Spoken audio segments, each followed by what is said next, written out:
What's going on, guys, and welcome back to another video, and welcome to your stimulus check update, stimulus package, and infrastructure update and daily news report. We actually have some very good news that's coming out today. Some of it is regarding the infrastructure bill, the $3.5 trillion stimulus package that many lawmakers are trying to push through.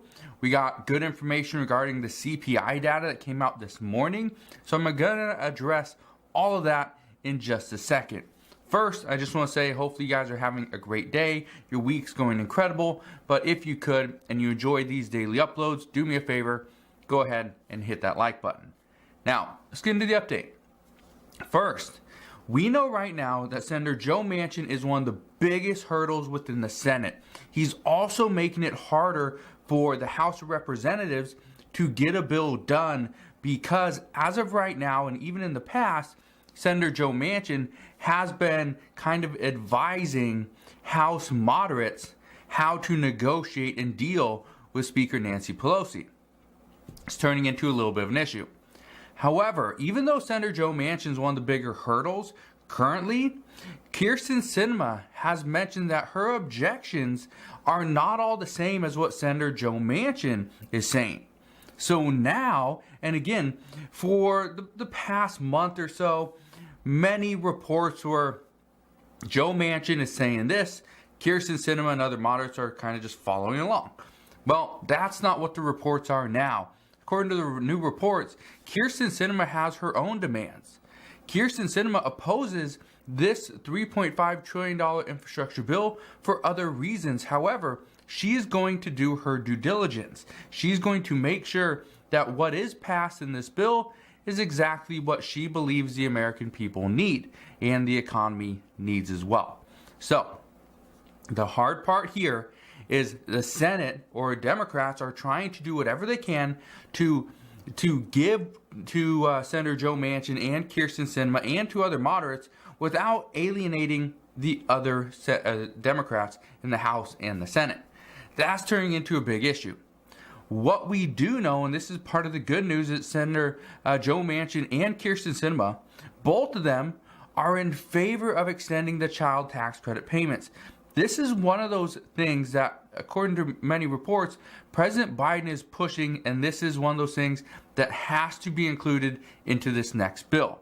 Whether it's for 4 years or 2 years, the reports don't indicate, but the reports are indicating that he is pushing for this. Well, just the other day, we did see that the Ways and Means Committee officially pushed this and to establish this for another 4 years, so until 2025. That's part of the good news. The other good news, and again, we're probably going to see changes here. As of right now, we don't see them yet. But here's what we know. This child tax credit payment extension for an additional 4 years, it's not going to change as to who qualifies. Not yet. It's going to be any child between 0 and 5 gets a $300 per month child tax credit payment. Any child between the ages of 6 and 17 gets $250 per month. That doesn't change. The income eligibility for parents, for the guardians, that doesn't change as well. If you are single, you make up to $150,000 per year, you still qualify for the full benefit. If you are a family, right, you are a couple, you can make up to $400,000 per year. So those income limitations are still there, but we don't know, will there be a requirement to work for continuing education? I addressed this yesterday. It's possible, but we will see. But let's get into the CPI data that came out this morning. And this is actually very good news. The month-over-month data rose. The month-over-month inflation, it rose 0.3%. This means year over year, we're at 5.3%. The expectation was we would rise 0.4%. So we actually beat that expectation by 0.1%. That is actually good news. But here's the bad news. In order to really see deflation, in order to really see we are going back to normal, going back to that 2 to 3% year over year inflation number, in order to see that, we need to be in the 4% range. So we need to beat this next one, and we need to get to 4.9, 4.8%. That would be a good beat, but right now we're not there. New vehicles, they did continue to rise by 1.2%, but this rise is actually slowing.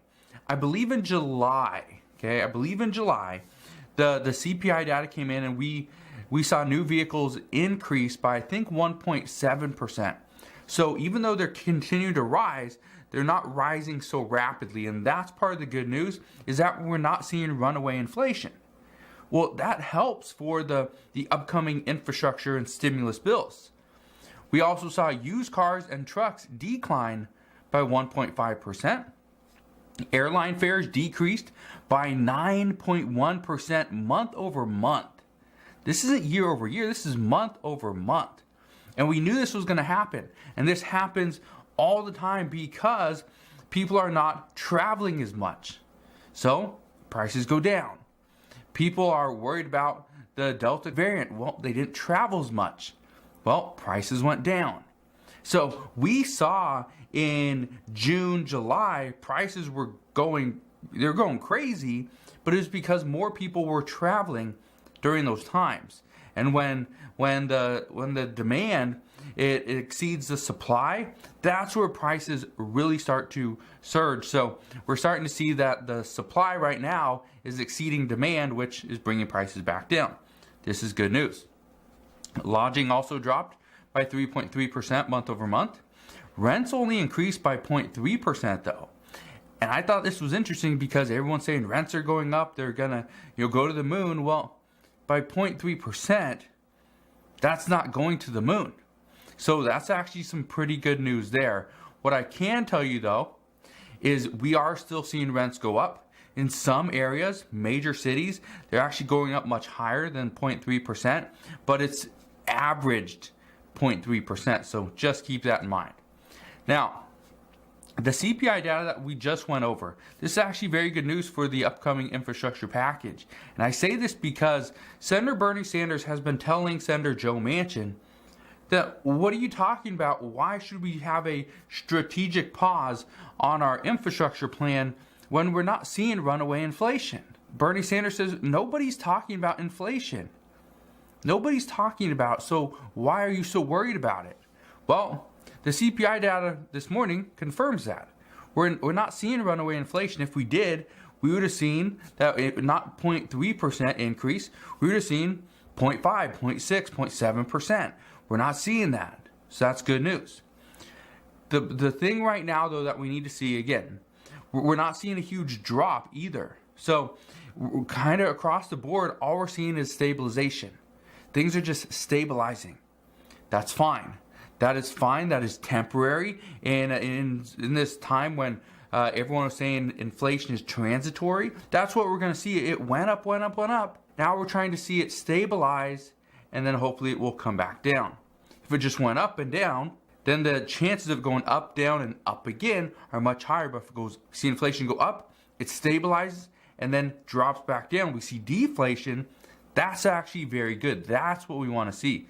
We don't want to see these big spikes in inflation going up and down. That's tough to stomach.